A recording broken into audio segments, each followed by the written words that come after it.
I'm an unlikely person to believe in Jesus.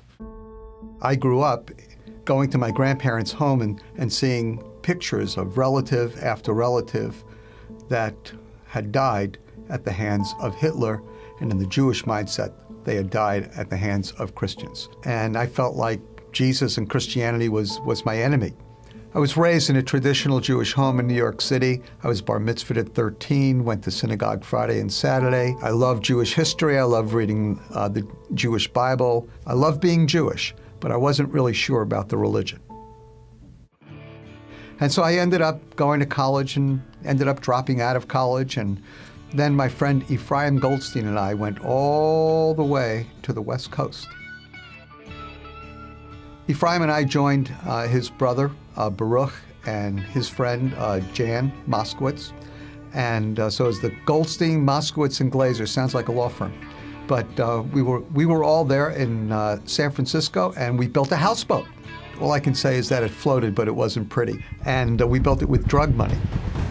I'm contracted with this guy to buy some marijuana. Unfortunately, he wasn't really going to buy the marijuana. He was going to steal it. He and his friends had sawed-off shotguns and handguns, and they tied us up. My whole life was in front of my eyes. One guy said, just kill him, just kill him. And the other guy said, no, let's just torch the place. Let's just burn it down. And I'm just sitting there with my hands tied and feeling the shotgun saying, I can't believe that I was willing to die for just a few $100s. One of our friends who dropped out of college with us moved to California for a little while, and then she disappeared. And during the time she disappeared, we kind of tore down the houseboat, moved into San Francisco. And one day she appeared. She kept telling us that she had found God and that she had found Jesus and that the end of the world was coming. And I thought she was nuts. I thought she was meshuggah. Ephraim kind of listened to her and, oh, that sounds pretty good. So the next thing I know, they both went up to Oregon, and I felt because I was raised a more traditional Jew that I could help them. So I went up to this Christian commune in Coos Bay, Oregon.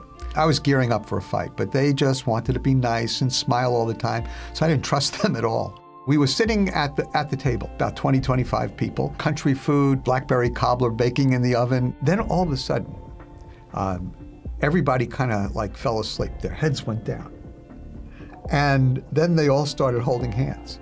And I thought that was the strangest thing in the world. I thought it was just going to be a seance.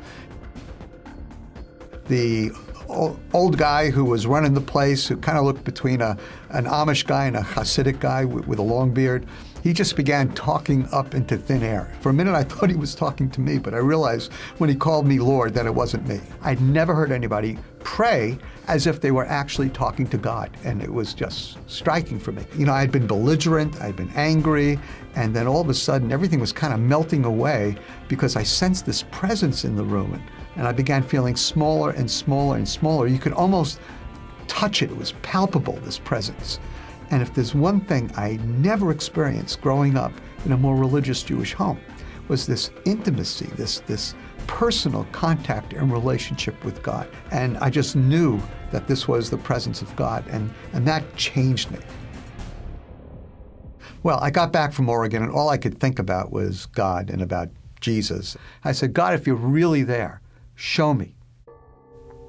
I was working in the Redwood Forest, and one night, I needed to make a phone call. I went down to the phone booth, and I was kind of staring at the redwood trees because I'm very fidgety, and one of these moonbeams just kind of fell on the ledge where there should have been a phone book, and it was almost like it was glowing, and there, right there on that ledge of the phone booth was a little book. I looked through it, and it said Matthew, Mark, Luke, and John. I honestly didn't know who these people were, and I started looking at it, and there in small print it said Modern English Version of the New Testament.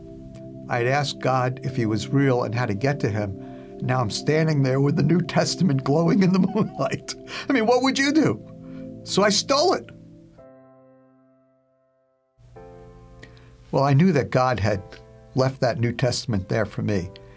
And so I picked it up and began reading it, and I read it over the next few days. I read almost the whole thing. And, you know, I still expected Christians to be anti-Semitic and Jesus to be sort of the fountain of anti-Semitism. And the more I read, I realized Jesus was actually Jewish. And I knew that he was the Messiah that our people were waiting for, that I was waiting for. One of the things I love the most about the New Testament was the way Jesus told stories. I felt like he was a street-smart New Yorker. I mean, he never answered a question simply. He always got to the heart of the matter. And, you know, you always saw pictures of Jesus on the cross, and he always looked so helpless, you know. But I met a very strong, powerful Jesus in the New Testament, and I was very drawn to him. When I accepted Jesus, I was looking for the truth, and I knew that he was the truth. But I don't think I was looking for the truth about myself. I remember the day I realized I had sold drugs to teenagers. I was horrified at my own soul. I don't think I understood enough about my own sin. I just began weeping and repenting and asking God to forgive me. And then it took me a while, really, to even feel that God had forgiven me. I realized that believing in Jesus involved believing that he died for my sin. And throughout the years, I've just discovered that my life is the best way to demonstrate to my family and friends that I love them, I love God, and I love my people.